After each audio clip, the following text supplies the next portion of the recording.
Hello dear students, स्वागत है, welcome है आप सभी का आपके अपने यूट्यूब चैनल एक प्रयास कोचिंग पर। कैसे हो आप सभी लोग? आई होप सभी लोग बढ़िया होंगे, मस्त होंगे एकदम, और अपने एग्ज़ाम को लेकर सीरियस होंगे और अपनी एग्ज़ाम की तैयारी अच्छे तरीके से कर रहे होंगे।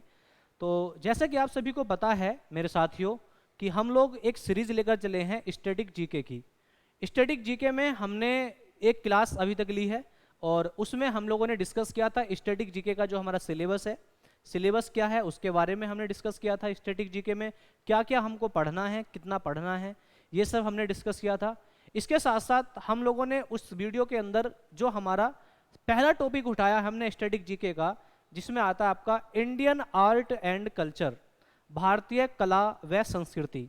आप कोई सा भी एग्जाम उठा के देख लीजिए, हर एग्जाम में इस टॉपिक से बहुत सारे क्वेश्चंस आपको देखने को मिलेंगे इंडियन आर्ट एंड कल्चर से।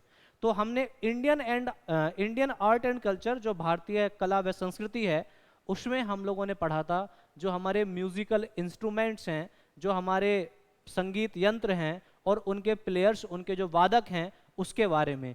तो ट्रिक के साथ मैंने पूरे सभी प्लेयर्स को बताया था, वहाँ पे सारी ट्रिक के द्वारा मैंने पूरी वीडियो को कवर किया था। तो जिन्होंने अभी नहीं देखी है वो वीडियो, अभी डिस्क्रिप्शन में नीचे जाएंगे तो वहाँ पे वो वीडियो का लिंक आपको मिल जाएगा, उसको आप जाके देख सकते हैं। आज की क्लास की अगर हम बात करते हैं तो आज की क्लास में हम लोग बात करने वाले हैं डांस के बारे में, हम लोग बात करने वाले हैं नृत्य के बारे में। तो डांस जैसे ही नाम आया तो कहीं ना कहीं आपके दिमाग में भी डांस आ गया होगा, है ना? तो आज की क्लास में हम लोग डांसेस के बारे में, हम लोग नृत्यों के बारे में बात करने वाले हैं। तो आप यहाँ पे देख भी रहे होंगे मेरे पीछे लिखा हुआ है क्लासिकल डांस। तो आज हम जो बात करेंगे वो बात करेंगे शास्त्रीय नृत्यों के बारे में। जो हमारे शास्त्रीय नृत्य हैं उनके बारे में, क्या होते हैं शास्त्रीय नृत्य, अभी पूरा डिटेल में समझाऊंगा। आइए पहले हम बात करते हैं डांस के बारे में, नृत्य के बारे में। जो हमारा डांस है, जो नृत्य है, एक मनोविनोद का एक साधन है, एक इंजॉयमेंट, एक मनोरंजन का एक साधन है।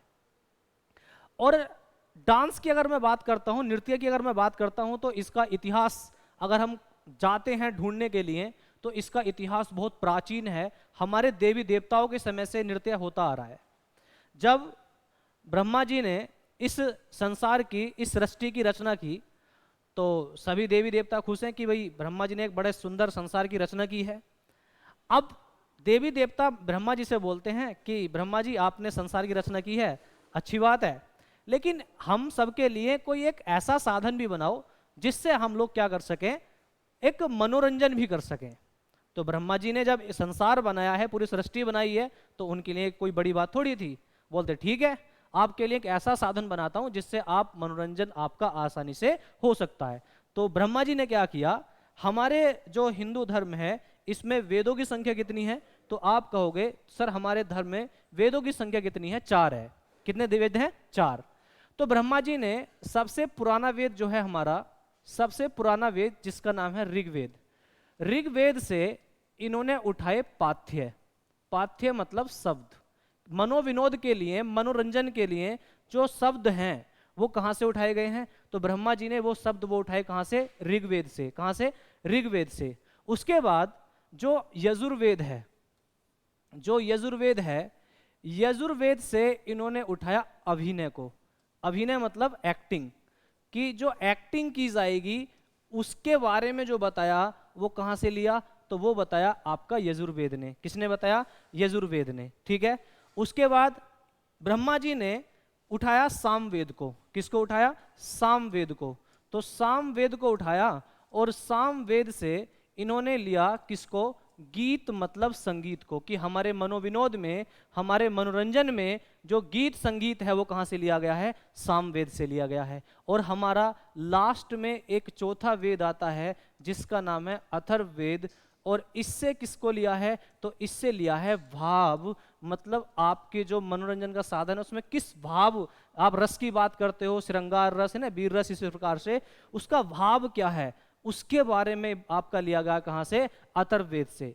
तो ब्रह्मा जी ने ये 4 वेद उठाए और चारों वेद से, ऋग्वेद से लिया पाथ्य, पाथ्य मतलब शब्द, शब्द उठाए। फिर अभिनय यहां से लिया यजुर्वेद से, सामवेद गीत, सामवेद से गीत लिया, अथर्ववेद से क्या लिया? भाव, भाव मतलब फीलिंग। अब इन सब चारों चीजों को मिलाकर उन्होंने एक नया वेद बनाया जिसका नाम था नाट्य। नाट्य वेद। अब आप कहोगे सर हम इसको तो पहली बार सुन रहे हैं, है ना, इसको तो हम पहली बार सुन रहे हैं नाट्य वेद को, इसको तो हम लोग पहली बार सुन रहे हैं नाट्य वेद को। जी बिल्कुल, नाट्य वेद को कोई वेद का दर्जा नहीं दिया गया है, लेकिन ये आपसे पूछा जाता है कि नाट्य वेद किससे संबंधित है। तो नाट्य वेद का एक नाम और है, इसे पंचम वेद भी कहते हैं। अगर आपसे मैं ये पूछने लगूं कि बताइए वेदों की संख्या कितनी है, तो आप 4 ही बताओगे, क्योंकि हमने कितने पढ़े हैं, 4 ही पढ़े हैं। वेदों की संख्या कितनी है, टोटल 4 है, और हमने 4 ही पढ़े हैं। लेकिन एग्जाम में पूछा जाए कि बताइए पंचम वेद, वेद 4 ही होते हैं, मैं पहले बता दे रहा हूं, लेकिन आपसे पूछेगा पंचम वेद का संबंध किससे है, तो आप कहोगे पंचम वेद का संबंध या नाट्य वेद का संबंध जो है वो किससे है, नाट्य से है। किससे है, नाट्य से है। और ये पंचम वेद जो है वो इन चारों वेदों का क्या है, एक मिक्सचर है, एक इनका मिश्रण है। नाट्य का मतलब क्या होता है, तो मेरे दोस्त हम नाट्य को जो मतलब समझ लेते हैं वो केवल डांस से समझते हैं कि नाट्य केवल नृत्य है। नहीं, नाट्य का मतलब 3 होता है। नाट्य का मतलब होता है डांस, नृत्य। नाट्य का मतलब होता है संगीत, सॉन्ग, संगीत सॉन्ग। और जो आपका नाट्य तीसरा है, इसका मतलब होता है नाटक। तो नाट्य का मतलब आपका 3 होते हैं, एक होता है नृत्य, आपका डांस, संगीत मतलब सॉन्ग, और नाटक आपका ये है आपका जो प्ले है नाटक। तो नाट्य का मतलब आपका ऐसा वेद जिसमें नाट्य के बारे में बताया गया हो, मतलब नृत्य, संगीत और नाटक के बारे में बताया गया हो, उस वेद को हम कहते हैं पंचम वेद, या फिर उसको हम लोग क्या बोलते हैं, नाट्य वेद। ये सब जो मैं चीज आपको बता रहा हूं, ये कहाँ, इसका प्रमाण कहाँ मिला है, तो एक भरत मुनि जी, आप सभी लोग जानते होंगे, तो भरत मुनि जी ने एक पुस्तक कंपाइल की है, एक पुस्तक लिखी है जिसका नाम है नाट्य शास्त्र। और उस नाट्य शास्त्र में भरत मुनि जी ने बड़ा शानदार तरीके से लिखा है कि कैसे ब्रह्मा जी ने एक मनोविनोद का जो साधन है, मनोरंजन का जो साधन है, उसका निर्माण किया है। आप इतिहास पढ़ते हो, इतिहास में आपने भीमबेटका की जो पहाड़ियां हैं उनके बारे में पढ़ा होगा, है ना, भीमबेटका की पहाड़ियां उनके बारे में पढ़ा होगा। आप लोगों ने जो हड़प्पा सभ्यता है वहां से जो मोहरें मिली हैं उनके बारे में पढ़ा होगा, तो उनमें आपको देखने को मिला होगा कि भीमबेटका जो मध्य प्रदेश में है उसकी जो पहाड़ियां हैं वहां पे बड़ी शानदार चित्रकारी की गई है डांस करते हुए मनुष्यों की। वहीं पे जो हड़प्पा सभ्यता में जो मोहरें मिली हैं वहां पे भी नृत्य करती हुई महिलाओं के वहां पे चित्र देखने को मिले हैं। तो इसका मतलब जो डांस है वो आज से नहीं है, वो आपका बहुत पुराना इतिहास है। ठीक है, तो अगर मेरे भाइयों, मेरे साथियों, अगर मैं बात करता हूं, मैं समझता हूं ये आपने नोट कर लिया होगा सभी ने, अगर मैं बात करता हूं डांस की, अगर मैं बात करता हूं नृत्य की, तो हमारे जो डांसेस हैं, जो नृत्य हैं, वो 2 प्रकार के होते हैं। कितने टाइप के होते हैं, 2 टाइप के होते हैं। पहला, एक होते हैं हमारे क्लासिकल डांस।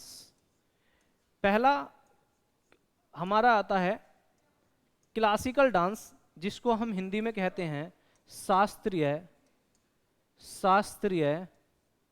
नृत्य। क्लासिकल डांस, शास्त्रीय नृत्य। अब इसके नाम के अंदर ही इसका राज छिपा हुआ है ना, कहते हैं ना कि हर चीज का राज उसके साथ जरूर रहता है। तो ऐसे ही ये जो आपका क्लासिकल डांस है ना, इसके नाम में ही इसका नाम छिपा हुआ है, इसके नाम में ही इसका राज छिपा हुआ है। देखो यहाँ पे आया है शास्त्रीय, क्लासिकल डांस, शास्त्रीय नृत्य। इसका मतलब जिस डांस का वर्णन, जिस डांस के बारे में वर्णन किया गया हो, कहां पर, शास्त्रों में, कहां पर, जो हमारे शास्त्र हैं, शास्त्रों में जिनका वर्णन किया गया हो, जिन डांस का वर्णन किया गया हो, उन्हें हम लोग कहते हैं क्लासिकल डांस, उन्हें हम लोग कहते हैं शास्त्रीय नृत्य। उन्हें हम लोग क्या बोलते हैं, उनको हम बोलते हैं क्लासिकल डांस, उसको हम बोलते हैं शास्त्रीय नृत्य।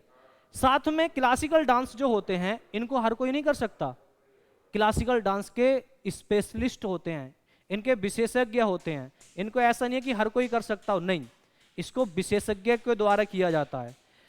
क्लासिकल डांस जो है इनका कहीं ना कहीं रिलीजियस एस्पेक्ट होता है, कहीं ना कहीं इनका संबंध जो होता है वो धर्म के साथ होता है। मतलब कहीं ना कहीं ये धर्म के बारे में प्रचार कर रहे होते हैं, कहीं ना कहीं धर्म के बारे में बता रहे होते हैं।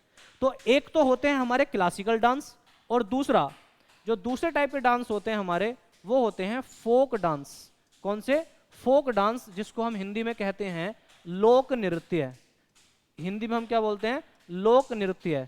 तो डांसेस जो है हमारे, जो नृत्य हैं हमारे, वो कितने टाइप के होते हैं, तो आप कहोगे सर हमारे जो डांसेस हैं जो नृत्य हैं वो होते हैं दो टाइप के, क्लासिकल डांस और दूसरा आपके होते हैं फोक डांस, मतलब लोक नृत्य। जो फोक डांसेस होते हैं, जो लोक नृत्य होते हैं, ये ओकेजनली होते हैं। जैसे कोई आपका पर्व आता है, मतलब जैसे कि दीपावली या कोई कटाई का कोई पर्व आता है, तो ओकेजनली किसी पर्व के दौरान ये आपके होते हैं, ठीक है। और इनको कोई ऐसा नहीं है कोई स्पेशलिस्ट इसको कोई करता है, कोई भी लोक नृत्य को कोई भी कर सकता है। जैसे भांगड़ा, आप भी करते होंगे, भांगड़ा है ना, दिमाग में आया होगा तो भांगड़े के बारे में आपके दिमाग में जरूर आई होगी बात। तो इनको कोई भी कर सकता है। साथ में इनका किसी ऐसा नहीं है कि लोक नृत्य जो है कोई धार्मिक एस्पेक्ट रखते हो, रिलीजियस एस्पेक्ट रखते हो, कोई धार्मिक अनुष्ठान रखते हो, नहीं, इनको कोई भी कर सकता है, किसी भी समय हो सकते हैं लोक नृत्य। और अगर हम अपने देश की बात करें तो हमारे देश में जो इतने सारे राज्य हैं, हर राज्य का अपना अलग अलग लोक नृत्य है, 1 2 3 5 5 आपके 10 लोक नृत्य भी हैं। तो हर स्टेट का अलग अलग लोक नृत्य है। और टोटल जो हमारे फोक डांसेस हैं उनकी संख्या जो बताई जाती है वो लगभग कितनी बताई जाती है, 2500। जो हमारी संगीत नाटक एकेडमी है हमारे देश में, भारत, हमारे प्यारे भारत देश में जो संगीत नाटक एकेडमी है, जहाँ जिसका मुख्यालय दिल्ली में है, कहाँ पर है, दिल्ली में है, उनके अनुसार जो हमारे फोक डांसेस हैं उसकी संख्या लगभग आपका 250 बोला, सॉरी, 2500 के करीब है। कितना? 2500 के करीब है। वहीं अगर मैं क्लासिकल डांस की बात करता हूँ, शास्त्रीय नृत्यों की अगर मैं बात करता हूँ, तो संगीत नाटक एकेडमी के अनुसार टोटल जो हमारे क्लासिकल डांस है वो कितने हैं, 8 हैं। आइए अब इनको हम लोग पढ़ेंगे डिटेल में। तो सबसे पहले अगर मैं बात करता हूँ क्लासिकल डांस की, शास्त्रीय नृत्यों की, तो जो हमारे क्लासिकल डांस हैं, जो हमारे शास्त्रीय नृत्य हैं, इनका वर्णन कहाँ मिलता है, इनको कहाँ आपका बताया जाता है, तो क्लासिकल डांस का जो आपका वर्णन किया है वो कहाँ किया गया है, नाट्य शास्त्र में। तो आप लोगों से पूछेगा कि बताइए जो क्लासिकल डांस हैं, जो शास्त्रीय नृत्य हैं, उनका वर्णन कहाँ, किसके द्वारा, किस पुस्तक में मिलता है, तो आप कहोगे कि सर भरत मुनि जी के द्वारा जो पुस्तक लिखी गई है नाट्य शास्त्र, उसमें वर्णन मिलता है किसका, हमारे जो क्लासिकल डांस हैं, हमारे जो शास्त्रीय नृत्य हैं उनका। अब शास्त्रीय नृत्य जो हैं ये आपके दो रूपों में होते हैं। जो क्लासिकल डांस है वो कितने फेज में होते हैं, कितने रूप में होते हैं, वो 2 रूप में होते हैं। पहला तांडव, और तांडव जब आपके दिमाग में, तांडव आपके दिमाग में आता है तो कहीं ना कहीं भगवान शिव का रूप, जो तांडव वाला रूप है, वो आपके दिमाग में आएगा। तांडव मतलब जो बहुत तेजी के साथ डांस किया जाता है। और तांडव जो मुख्यतः डांस है वो केवल मेल जेंडर के द्वारा, जो पुरुष होते हैं, पुरुषों के द्वारा ही होता है। और दूसरा इसका रूप आता है, जो हमारे क्लासिकल डांस होते हैं, जो शास्त्रीय नृत्य होते हैं, दूसरा रूप होता है लास्य। लास्य जो होता है वो महिलाओं के द्वारा होता है, बड़े धीरे धीरे, बड़ा शानदार तरीके से, जिसमें भाव रस सब एकदम उसमें आपके झलकते हैं। तो जो आपके शास्त्रीय नृत्य हैं इनको 2 रूपों में विभाजित किया गया है, 2 रूपों में बांटा गया है। किस किस में बांटा गया है, तो एक होता है आपका लास्य और एक आपका होता है क्या, तांडव।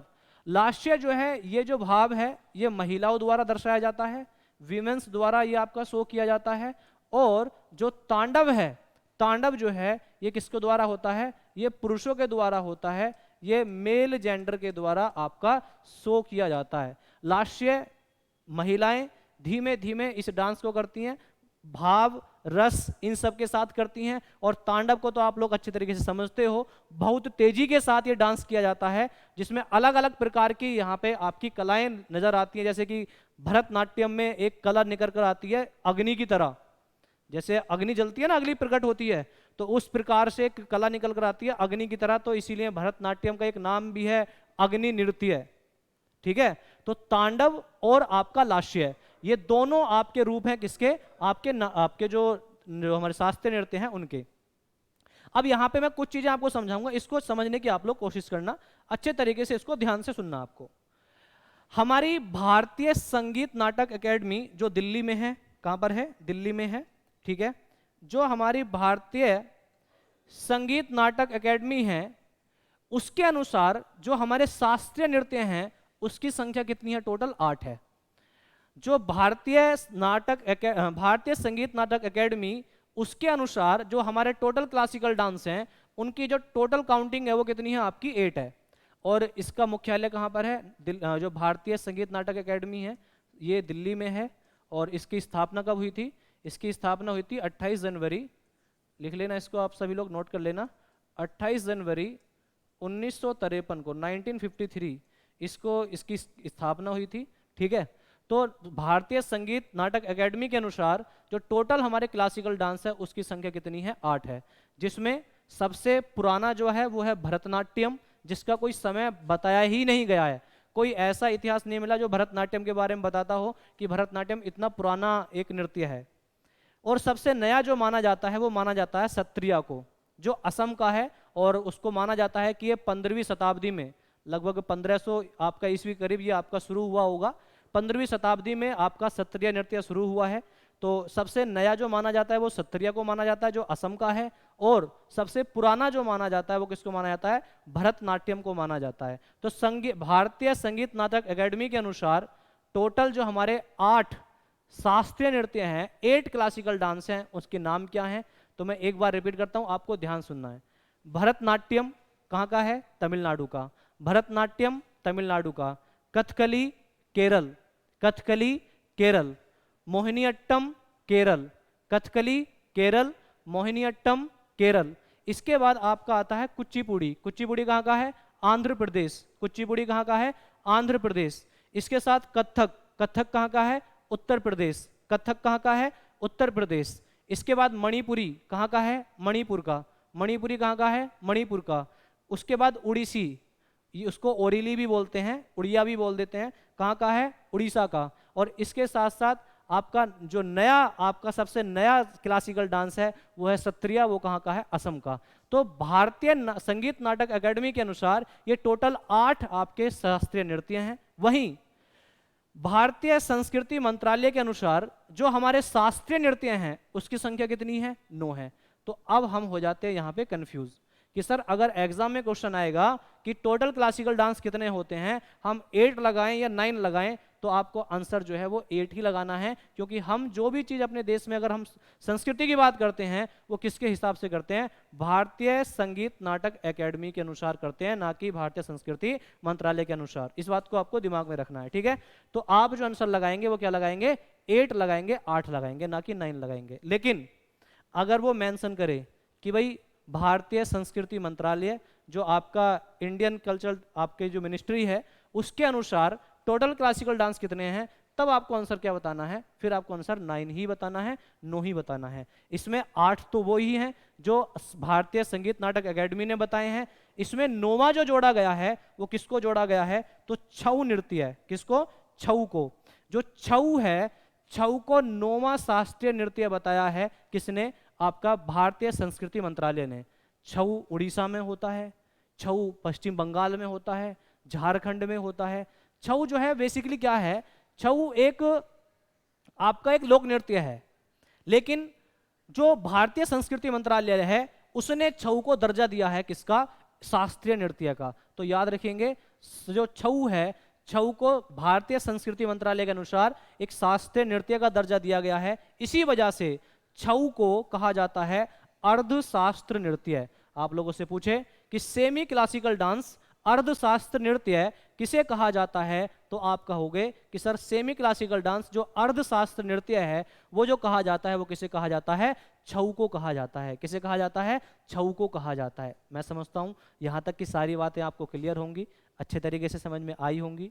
एक बार ऐसे ही एग्जाम में क्वेश्चन पूछा गया कि बताइए बंगाल का शास्त्रीय नृत्य किसे कहते हैं, तो अब आपके दिमाग में तो यहाँ पे खटकेगा कि हमने तो टोटल 8 शास्त्रीय नृत्यों के बारे में पढ़ा है और बंगाल का नाम तो कहीं आया नहीं, तो बंगाल का शास्त्रीय नृत्य किसे कहते हैं? तो आपको एक नाम याद रखना है, नाम याद रखना है गोड़िये। गोड़िये, पहले गोड़ एक राजधानी हुआ करती थी पश्चिम बंगाल की। पुराने समय पर पश्चिम बंगाल जो बंगाल था, बंगाल की एक पुरानी राजधानी हुआ करती थी गोड़। क्या हुआ करती थी? गोड़।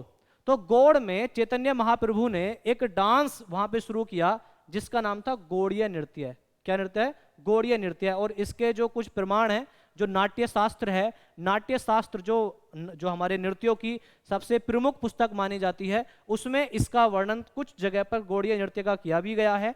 और जो पश्चिम बंगाल है उनके जो वहाँ पे जो मंदिर हैं, कुछ मंदिरों पर इसकी जो कला है वो भी वहां पे दर्शाई गई है गौड़िया नृत्य की। तो गौड़िया नृत्य को कहा जाता है बंगाली शास्त्रीय नृत्य, ये आपको याद रखना है। आपसे पूछेगा कि बताइए गौड़िया नृत्य, या आपसे पूछेगा बंगाली शास्त्रीय नृत्य किसे कहते हैं, तो आपका आंसर क्या होगा, गौड़िया नृत्य होगा। ठीक है, तो मैं समझता हूं यहां तक की सारी बातें आपको क्लियर होंगी। एक बार मैं यहां से हट जाता हूं, आप इसका स्क्रीनशॉट ले सकते हैं, आप नोट्स बना सकते हैं इसको अच्छे तरीके से। ठीक है, इसका स्क्रीनशॉट ले लीजिए आप लोग। ठीक है, तो आप लोगों ने स्क्रीनशॉट ले लिया होगा। एक बात और मैं आपको यहाँ पे बताना चाहूंगा, देखो अभी मैं यहाँ पे थ्योरी पढ़ा रहा हूँ। ठीक है, एक पार्ट, एक चैप्टर मैं पूरा करा चुका हूँ, कौन सा, म्यूजिकल इंस्ट्रूमेंट्स, और जो आपके उनके प्लेयर्स हैं उनके बारे में। तो जिन्होंने वो वीडियो नहीं देखी है दोबारा बता रहा हूँ, डिस्क्रिप्शन में जाओ, वीडियो का लिंक मिल जाएगा, उसको जाके देख लीजिए। यहाँ पे क्लासिकल डांस की वीडियो मैं बना रहा हूँ और यहाँ पे क्लासिकल डांस के बारे में आपको मैं पढ़ा रहा हूँ। फिर इसके हम लोग करेंगे जो प्रीवियस ईयर के क्वेश्चंस हैं, चाहे आपका एसएससी का कोई भी एग्जाम रहा हो, चाहे दिल्ली पुलिस का रहा हो, चाहे आपका आरआरबी का कोई भी एग्जाम रहा हो, तो जितने भी प्रीवियस ईयर हैं उनको हम लोग यहाँ पे कवर करके चलेंगे, क्योंकि जो हम पढ़ रहे हैं ना उसको जानना भी जरूरी है कि हमें आता कितना है ना। तो अभी मैं यहाँ पे पढ़ा रहा हूँ, फिर इसके मैं एक लाइव क्लास में आके आपके यहाँ पे प्रैक्टिस के तौर पर हम लोग उसको अच्छे तरीके से पढ़ेंगे। बात क्लियर है? चलिए, तो अब हम लोग जितने भी हमारे क्लासिकल डांस है, 8 जो क्लासिकल डांस हैं उनको हम लोग पढ़ेंगे अब डिटेल में, उनको अच्छे तरीके से ट्रिक के साथ मैं आपको उनके जो कलाकार हैं, उनके जो आर्टिस्ट हैं, उनको भी मैं आपको समझाने वाला हूँ, नाम उनके याद करवाने वाला हूँ। तो अब आपको ध्यान से बात को सुनना है। तो सबसे पुराना जो हमारा शास्त्रीय नृत्य है, सबसे पुराना जो हमारा क्लासिकल डांस माना जाता है, ओल्डेस्ट क्लासिकल डांस जो कहा जाता है, वो कहा जाता है भरतनाट्यम को। किसे कहा जाता है? भरतनाट्यम को। भरतनाट्यम का जो नाम है ना, इसके नाम में ही कहीं ना कहीं राज है, क्योंकि हर किसी के नाम में एक राज होता है ना, तो ऐसे इसके नाम में भी राज है। भरतनाट्यम का जो नाम लिया गया है, हमारे जो भरत मुनि जी हैं, भरत मुनि प्लस नाट्यम, भरत मुनि प्लस नाट्यम, इन 2 शब्दों से मिलकर बना है आपका भरतनाट्यम। ठीक है, जिसमें जो भरत मुनि जी जो हैं उनका जो नाम भरत है, उसका मतलब बताया गया है किससे? रस से, या फिर किससे बताया गया? भाव से, या फिर किससे बताया गया है? ताल से। किससे? ताल से।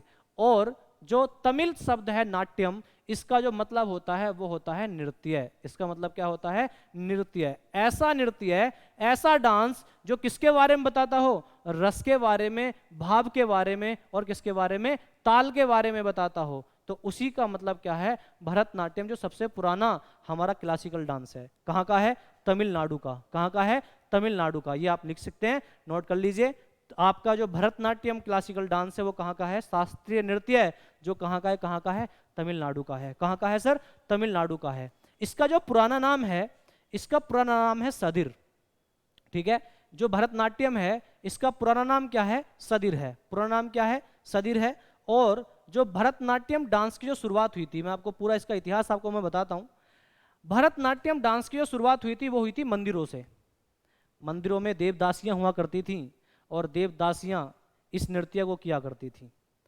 देवदासी, देवदासी का मतलब है तमिलनाडु में पति पत्नी अपनी इच्छा से एक पुत्री को, एक बालिका को मंदिरों को दान किया करते थे और उनको माला पहनाते थे। उसको, बच्ची को माला पहनाते थे, बालिका को माला पहनाते थे और उसको मानते थे कि अब तेरी शादी जो है वो भगवान के साथ हो चुकी है, अब तू जो अपनी जो सेवा करेगी वो किसकी करेगी? भगवान की सेवा करेगी। तो वो बालिका मंदिरों में ही रहती थी, वहाँ पे नृत्य करती थी, वहाँ पे भगवान की सेवा करती थी और उसको हम कहते थे देवदासी। क्या कहा जाता था?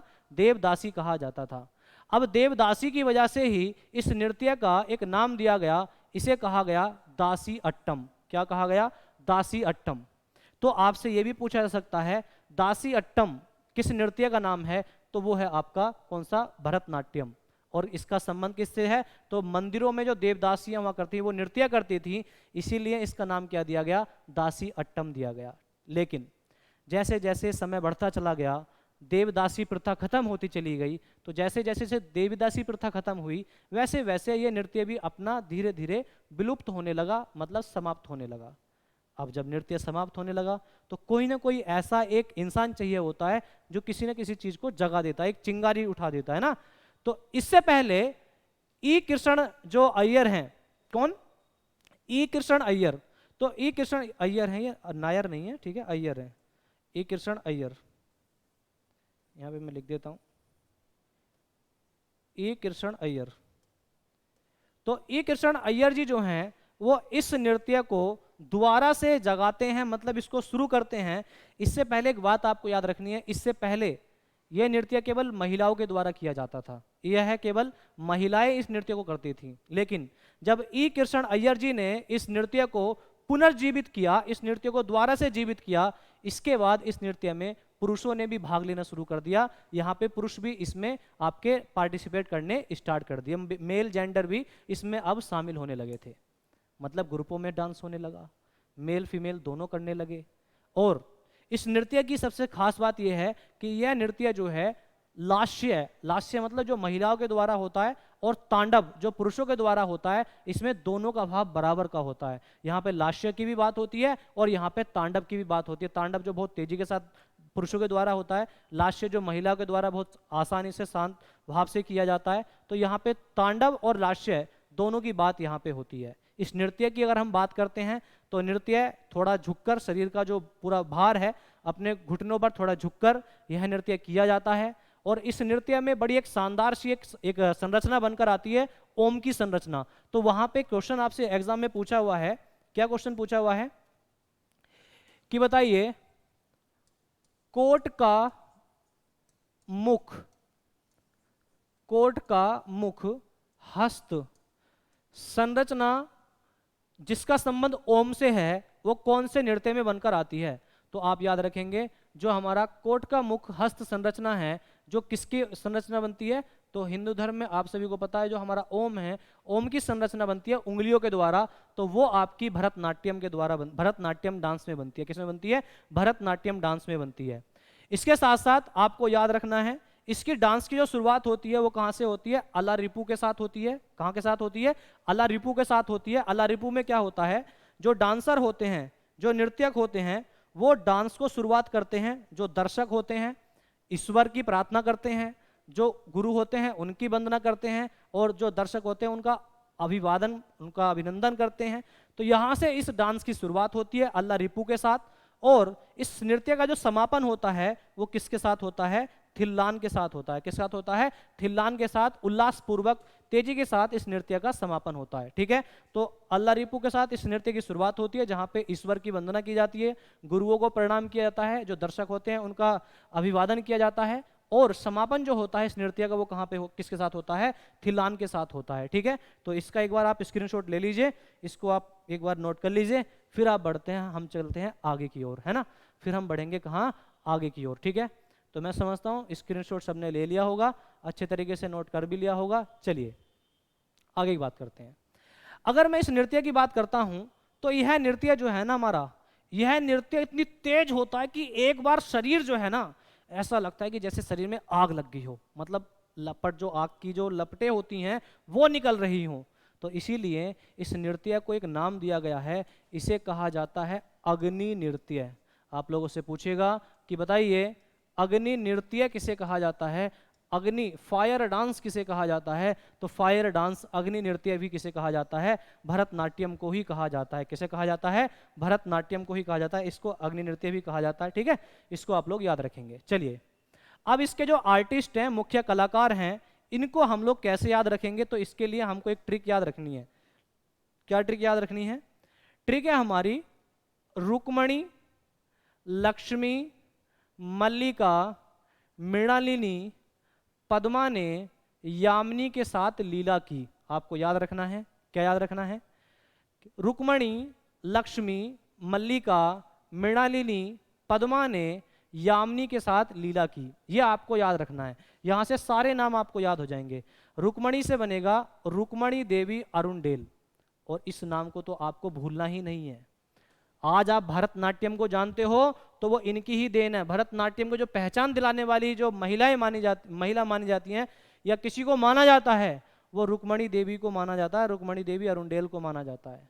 और याद रखेंगे रुक्मणी देवी अरुणडेल वो पहली कला के क्षेत्र से व्यक्ति हैं महिला हैं जिनको राज्यसभा में, जो हमारा अपर हाउस है, जो राज्यसभा है, उसमें नामित किया गया, नॉमिनेट किया गया। ये आपसे पूछा जाता है कि कला के क्षेत्र से, जो आर्ट का फील्ड है, कला के क्षेत्र से सबसे पहले आपका किसको नॉमिनेट किया गया, तो उनका नाम है रुक्मणी देवी अरुंडेल। क्या नाम है? रुक्मणी देवी अरुंडेल। इन्हें पद्मश्री, संगीत नाटक अकेडमी पुरस्कार, उसमें कालिदास सम्मान जो मध्य प्रदेश की सरकार द्वारा दिया जाता है, ये सभी पुरस्कार इनको मिले हैं। इसके बाद नाम आता है लक्ष्मी विश्वनाथन। लक्ष्मी से क्या बनेगा? लक्ष्मी विश्वनाथन। फिर उसके बाद आता है मल्लिका साराभाई। विक्रम साराभाई जी जो एक महान वैज्ञानिक है हमारे देश के, उनके बारे में कौन नहीं जानता, मैं समझता हूँ सब उनको जानते होंगे। उनकी और मृणालिनी साराभाई की बेटी थी मल्लिका साराभाई, वो भी भरतनाट्यम से संबंधित हैं। मृणालिनी साराभाई इनकी माता जी हैं, मल्लिका साराभाई की माता जी हैं, और विक्रम साराभाई की पत्नी हैं मृणालिनी साराभाई, इनका संबंध भी भरतनाट्यम से है।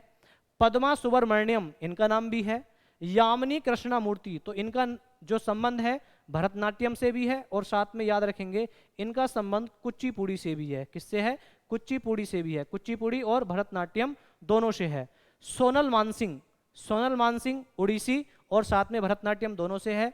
लीला सैमसन, इनका नाम भी आपको याद रखना है। और एक नाम मैं आपको यहाँ पे लिखा दे रहा हूँ, उसको भी स्पेशली आपको याद रखना है, वैजयंती माला। क्या कौन सा नाम याद रखना है? वैजयंती माला। वैजयंती माला पहली साउथ इंडियन एक्ट्रेस थी जिन्हें हिंदी फिल्मों में, जो हमारी हिंदी फिल्म है उसमें काम मिला था। तो ये क्वेश्चन आपसे पूछा जा सकता है कि पहली साउथ इंडियन पर्सन कौन है जिन्हें हिंदी फिल्मों में काम मिला, तो उनका नाम है वैजयंती माला। क्या नाम है? वैजयंती माला, जिनका संबंध किससे है? भरतनाट्यम से है। किससे है? भरतनाट्यम से है। तो एक बार सभी लोग इसको नोट कर लीजिए या आप स्क्रीनशॉट ले लीजिए, फिर चलते हैं, बढ़ते हैं आगे की ओर। ठीक है, ले लिया होगा सभी ने स्क्रीनशॉट? चलिए, बहुत बढ़िया। तो इतनी बातें आपको याद रखनी है भरतनाट्यम के बारे में। भरतनाट्यम में इतनी सारी चीज़ें आप लोगों से पूछी जाती हैं। ठीक है, एक बात और मैं आपको बता देता हूँ, भरतनाट्यम में एक चीज़ और आपको याद रखनी है। एक आपके से पूछा जाता है कि एक चर्य लास्य शैली का संबंध किस नृत्य से है? यह भी आपसे पूछा जा सकता है। एक चर्य लास्य शैली का संबंध किससे है? तो आपका आंसर होगा भरतनाट्यम से। एक चर्य का मतलब एक ही इंसान के द्वारा यहाँ पे बहुत सारे रोल निभाए जाते हैं, जैसे संगीत, गाने का, डांस का, नाटक का। ठीक है, तो एक चर्य लास्य शैली का संबंध भी किससे है? भरतनाट्यम से है। ये आपको याद रखना है। ठीक है भाई, तो इतनी बातें भरतनाट्यम में याद रखनी है। इससे ज़्यादा चीज़ें आपसे एग्जाम में नहीं पूछी जाती हैं। इनके जो पुरस्कार हैं वो पूछे जाते हैं, तो जब हम पुरस्कारों के बारे में पढ़ेंगे तब वहाँ पे हम लोग पढ़ेंगे। आइए, अगला डांस है हमारा कुचिपुड़ी। अगला नृत्य कौन सा है हमारा? कुचिपुड़ी। तो अब हम बात करेंगे कुचिपुड़ी के बारे में। किसके बारे में बात करेंगे? कुचिपुड़ी के बारे में। तो कुचिपुड़ी नृत्य जो है इसका एक अलग इतिहास है। कुचिपुड़ी पहले जो डांस था केवल गांव में होता था। एक गांव था कुशेलवापुरी, ठीक है, या उसको कुचेलापुरम भी बोलते हैं। कुशेलवापुरी में एक समूह हुआ करता था जिसका नाम था कुशेलवा। कुशेलवा समूह के लोग गांव-गांव जाते थे और इस नृत्य को किया करते थे, कुचिपुड़ी को। कुचिपुड़ी नृत्य पैरों की जटिल संरचनाएं बना बनाकर किया जाता था, ग्रुप में होता था, ग्रुप में लोग डांस किया करते थे, गांव-गांव जाकर इस डांस को किया करते थे। मतलब इस डांस की जो पहचान थी वो कहाँ थी? गांव में। अब गांव में जब इसकी पहचान बनी तो कुशेलवापुरी जो नाम गांव था, कौन सा? एक कुशेलवा तो समूह था, कुशेलवा नाम का एक समूह था लोगों का जो इसको डांस को किया करते थे। तो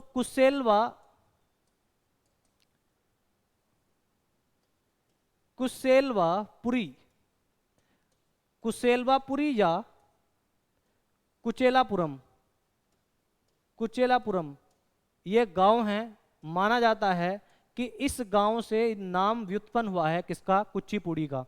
ये पूछा जा सकता है कि कुचिपुड़ी का जो नाम है वो किस गांव से या किस जगह से लिया गया है। तो आंध्र प्रदेश में गांव है जिसका नाम है कुशेलवापुरी या कुचेलापुरम, वहां से इसका नाम मिला है। तो एक बात मैं भूल गया था कि कुचिपुड़ी कहाँ का नृत्य है, ये आपसे पूछा जाए एग्जाम में। आंध्र प्रदेश का। कहाँ का है? आंध्र प्रदेश का है। कहाँ का है? आंध्र प्रदेश का है। ठीक है जी। तो पहले समूह में हुआ करता था, लोग समूह में जाया करते थे, गांव-गांव जाया करते थे और इस नृत्य को किया करते थे। अब जब भाई गांव में जा रहा है तो इस नृत्य को वो पहचान मिल नहीं पाई। फिर आते हैं एक इंसान, कहते हैं ना कि एक फरिश्ते की जरूरत होती है जो हर चीज़ की एक पहचान दिलवा देता है। तो एक सिद्धेंद्र योगी जी, जिनको आदिगुरु माना जाता है कुचिपुड़ी का, सिद्धेंद्र योगी जी आते हैं 17वीं शताब्दी में और इस गांव के नृत्य की पहचान आपके धीरे धीरे करवाने लगते हैं। तो आदि गुरु आपसे पूछा जाए कि आदि गुरु किसको कहा जाता है, तो आदि गुरु जो कहा जाता है आपका कुचिपुड़ी का, वो किसे कहा जाता है, सिद्धेंद्र योगी जी को। और ये वो इंसान हैं जिन्होंने इस नृत्य की पहचान कराई है, इस नृत्य को बताया है कुचिपुड़ी को। लेकिन अभी भी जो बात थी वो अभी भी डांस जो चल रहा था वो केवल किस में चल रहा था, समूह में चल रहा था, ग्रुप में चल रहा था। तो डांस ग्रुप में हो रहा था। फिर उसके बाद आती हैं लक्ष्मी नारायण शास्त्री। अभी सारी चीज लिखवाऊंगा, ठीक है, अभी मैं एक कहानी के रूप में बता रहा हूं। लक्ष्मी नारायण शास्त्री जी आती हैं और वो केवल एकल नृत्य पे फोकस करती हैं। मतलब कि डांस करेगा तो एक ही लोग करेगा, एक ही जना करेगा। तो एकल नृत्य के रूप में इस नृत्य की जो पहचान दिलवाई है कि केवल एक ही इंसान इसका डांस करेगा, इसमें डांस करेगा, एकल नृत्य के रूप में जो पहचान दिलवाई है वो दिलवाई है लक्ष्मी नारायण शास्त्री ने। किसने? लक्ष्मी नारायण शास्त्री में। डांस कैसे होता है? डांस तस्तरी, जो आपकी तस्तरी होती है, प्लेट, तस्तरी के किनारों पर पैरों की जटिल संरचनाएं बनाई जाती हैं।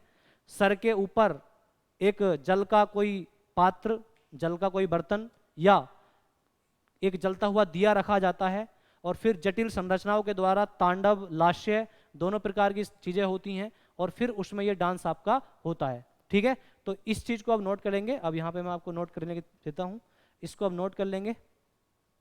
ठीक है, यहाँ इसको नोट करेंगे। पहला, इसका नाम आंध्र प्रदेश के कुचेलापुरम या कुशेलवापुरी नामक गांव से मिला है। 17वीं शताब्दी में इस नृत्य की पहचान सिद्धेंद्र योगी ने कराई, इसलिए इन्हें इस नृत्य का आदि गुरु माना जाता है। क्या माना जाता है? आदि गुरु माना जाता है। नृत्य किस पे आधारित होता है? तो वैष्णव समाज के लोग इस नृत्य को करते थे और वो किसकी कथा सुनाते थे? भागवत पुराण की। किसकी? भागवत पुराण की। तो भागवत पुराण की कथाओं पर यह आधारित है। और जो नृत्यक, जो इसको नृत्य करते थे, जो नर्तक होते थे, जो भागवत पुराण की कथाओं को अपने नृत्य के द्वारा प्रकट करते थे, उन्हें कहा जाता था भागवा तालु। क्या कहा जाता था? भागवा तालु। तो आप लोगों से पूछे भागवा तालु का संबंध किस नृत्य से है या भागवा तालु किन्हें कहा जाता था, तो भागवा तालु जो भागवत पुराण की जो कथा है उसको अपने नृत्य के द्वारा प्रकट करते थे, उन्हें कहा जाता था भागवा तालु। और उसका संबंध किससे है? कुचिपुड़ी, जो आंध्र प्रदेश का एक शास्त्रीय नृत्य है। बात क्लियर यहां तक? नृत्य में क्या होता है? इस नृत्य को अगर हम बात करते हैं, विजयनगर साम्राज्य और गोलकुंडा के शासकों का संरक्षण भी प्राप्त हुआ है। मतलब उन्होंने भी इस नृत्य को आपका संरक्षण दिया है, इस नृत्य को जीवित रखने की कोशिश की है। ठीक है, तो इसका एक बार स्क्रीनशॉट ले लीजिए सभी लोग, फिर बढ़ते हैं, चलते हैं आगे की ओर। स्क्रीनशॉट ले लिया होगा मैं समझता हूं आप लोगों ने। चलिए, बहुत बढ़िया, आगे चलते हैं। अगर हम बात करते हैं इस नृत्य की, तो इस नृत्य की जो मैंने आपको बताया है, इस नृत्य की एकल नृत्य के रूप में विश्व भर में पहचान, एकल नृत्य के रूप में, इसको लिख लेना, सिंगल डांस के रूप में, एकल नृत्य के रूप में जो पहचान दिलवाई है वो किसने दिलवाई है? लक्ष्मी नारायण शास्त्री जी ने। आप लोगों से पूछा जा सकता है कि कुचिपुड़ी जो पहले समूह में हुआ करता था, गांव गांव में लोग जाया करते थे, समूह में जाते थे तब डांस करते थे, लेकिन भैया सिंगल एक अकेला इंसान डांस करेगा, इसकी पहचान किसने दिलवाई है? लक्ष्मी नारायण शास्त्री ने। किसने? लक्ष्मी नारायण शास्त्री ने। ठीक है जी। इसके बाद इस नृत्य को पैरों की जटिल संरचना मुद्राओं के द्वारा किया जाता है और नृत्य को तस्तरी के किनारों पर रखकर, तस्तरी के किनारों पर पैर रखे जाते हैं और उसके बाद अपने सर के ऊपर एक जल का पात्र रखा जाता है और साथ में जलता हुआ दीपक रखा जाता है, तब ये नृत्य किया जाता है। और इस प्रक्रिया को कहते हैं तरंगम। क्या बोलते हैं? तरंगम। तो तरंगम का संबंध जो है वो किससे है? वो आपका कुचिपुड़ी से है। तरंगम का संबंध किससे है? कुचिपुड़ी से है। ठीक है, तो ये सब बातें आपको याद रखनी है। और कर्नाटक संगीत का इसमें उपयोग किया जाता है। भरतनाट्यम में भी कर्नाटक संगीत का उपयोग होता है और कुचिपुड़ी में भी किसका उपयोग होता है? कर्नाटक संगीत का उपयोग होता है। इस बात को आपको याद रखना है। ठीक है जी। अब आइए इसके जो मेन प्लेयर्स हैं उसके बारे में बात करते हैं। स्क्रीनशॉट ले लीजिए फटाफट जल्दी सभी लोग, और वीडियो को लाइक शेयर करते रहिए, अपने दोस्तों के साथ भी, अपने दोस्तों को भी जोड़ते रहिए। और आइए इसके जो कलाकार हैं उनके बारे में हम लोग पढ़ते हैं। तो इसके कलाकारों की ट्रिक याद रखनी है। राजा इंद्र का स्वैपन, ओ माय गॉड, राजा इंद्र अपने आप में बहुत बड़े राजा है ना। राजा इंद्र का स्वैपन राधा, लक्ष्मी, बालाजी, अपर्णा, कृष्णा मूर्ति को आया। याद रखेंगे, राजा इंद्र का स्वैपन राधा, लक्ष्मी, बालाजी, अपर्णा, कृष्णा मूर्ति को आया। राजा से बनेगा राजा रेड्डी। क्या बनेगा? राजा रेड्डी। रेड्डी यहां भी नाम आएगा, रेड्डी मतलब कुचिपुड़ी, राजा रेड्डी और राधा रेड्डी। इंद्राणी रहमान, इनका संबंध भी कुचिपुड़ी से है। स्वैपन सुंदरी, इनका संबंध भी कुचिपुड़ी से है। राधा रेड्डी, लक्ष्मी नारायण शास्त्री, बाला सरस्वती, अपर्णा सतीसन और यामिनी कृष्णा मूर्ति, इनका नाम 2 बार आ चुका है भरतनाट्यम में और कुचिपुड़ी में। बात क्लियर? तो ये नाम याद रखने हैं। राजा रेड्डी, मेरे साथ दोहराएंगे, राजा रेड्डी। राजा इंद्र का स्वैपन राधा लक्ष्मी को राजा इंद्र का स्वैपन राधा लक्ष्मी बालाजी अपर्णा कृष्णा मूर्ति को आया।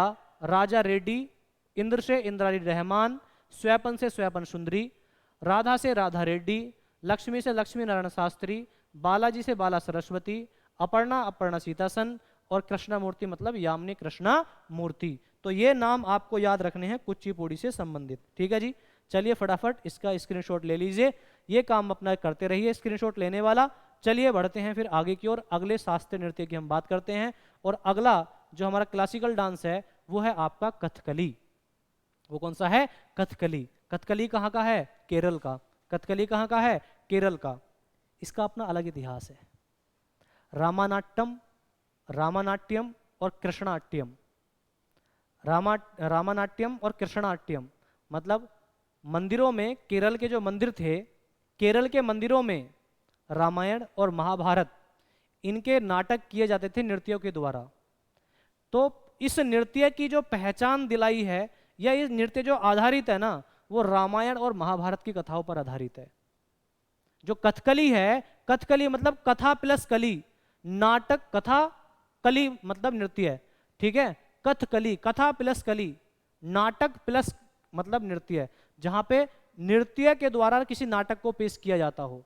पहले मंदिरों में रामायण और महाभारत की कथा पर यह आधारित था और यहाँ से फिर इसका नाम बना कि कथा और कली, कथा और नाटक दोनों हो रहे हैं, उनको मिक्स कर दिया गया, नाम क्या दे दिया गया? कथकली।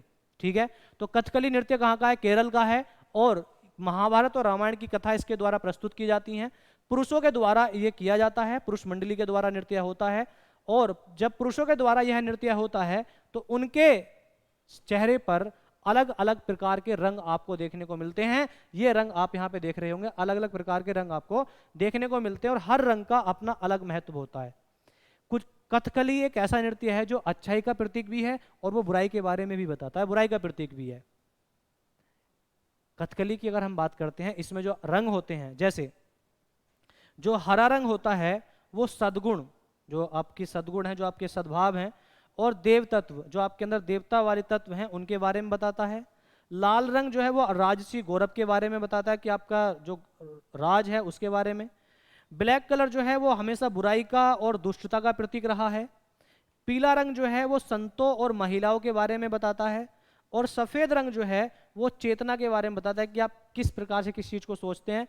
ठीक है, चिंतन के बारे में, चेतना के बारे में आपका बताता है। तो हर कलर का अपना अलग महत्व है, अलग अलग प्रकार के रंगों का चेहरे पर उपयोग होता है कथकली नृत्य में और हर रंग का अपना अलग महत्व है। इसको आप लोग एक बार नोट कर लीजिए, स्क्रीनशॉट ले लीजिए, फिर हम बढ़ते हैं आगे की ओर। ठीक है, ये मैं समझता हूँ नोट हो गया होगा, सभी ने स्क्रीनशॉट ले लिया होगा। कथकली नृत्य जो है ये प्रतीक है आकाश का। तो एक एग्जाम में क्वेश्चन पूछा हुआ है कि कौन सा नृत्य है जिसे आकाश तत्व कहा जाता है या आकाश का प्रतीक माना जाता है, तो किसको माना जाता है? कथकली को माना जाता है। किसे माना जाता है? कथकली नृत्य को माना जाता है। ठीक है, आकाश तत्व जो है वो कथकली को माना जाता है। और एक क्वेश्चन और पूछ सकता है, मनुष्य का पार्थिव शरीर तत्व किस नृत्य को माना जाता है? इसको भी याद रखना। तो मनुष्य का पार्थिव शरीर तत्व जो माना जाता है वो माना जाता है कुचिपुड़ी को। किसको माना जाता है? कुचिपुड़ी को। आकाश तत्व किसे माना जाता है? तो आप बताओगे कथकली को। आकाश तत्व किसे माना जाता है? कथकली को।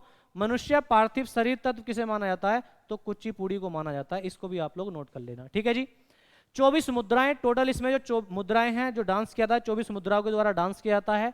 और जैसे मैंने आपको बताया था कि जो नाटक पेश किया जाता है वो किसके द्वारा किया जाता है, नृत्य के द्वारा। तो इसमें ये का नहीं होगा, ये ब होगा। इसमें नृत्य व नाटक दोनों सम्मिलित होते हैं, लोग डांस करते हैं और डांस के द्वारा रामायण और महाभारत इनकी कथाओं को प्रकट करते हैं। ठीक है जी, तो इतनी बातें आपको याद रखनी किसके बारे में, कथकली के बारे में। आइए इसके जो मेन आर्टिस्ट हैं उनके हम जानते हैं वो कौन कौन है। तो इसके लिए हमको ट्रिक याद रखनी है। क्या ट्रिक याद रखनी है, गुरु गोपीनाथ को कृष्णा रीता शांताराम का आनंद याद रखेंगे। गुरु गोपीनाथ को, जो गुरु गोपीनाथ हैं उनको कृष्णा रीता शांताराम का आनंद, ये आपको याद रखना है। गुरु से क्या बनेगा, गुरु कुंज कुरूप, क्या बनेगा, गुरु कुंज कुरूप। ठीक है, गोपीनाथ से क्या बनेगा, गोपीनाथ। को से क्या बनेगा, कोटाकाल शिवारमन, कोटाकाल शिवारमन। उसके बाद आपका कृष्णा से क्या बनेगा, कृष्णा नायर, क्या बनेगा, कृष्णा नायर। उसके बाद शांताराम से शांताराम बनेगा।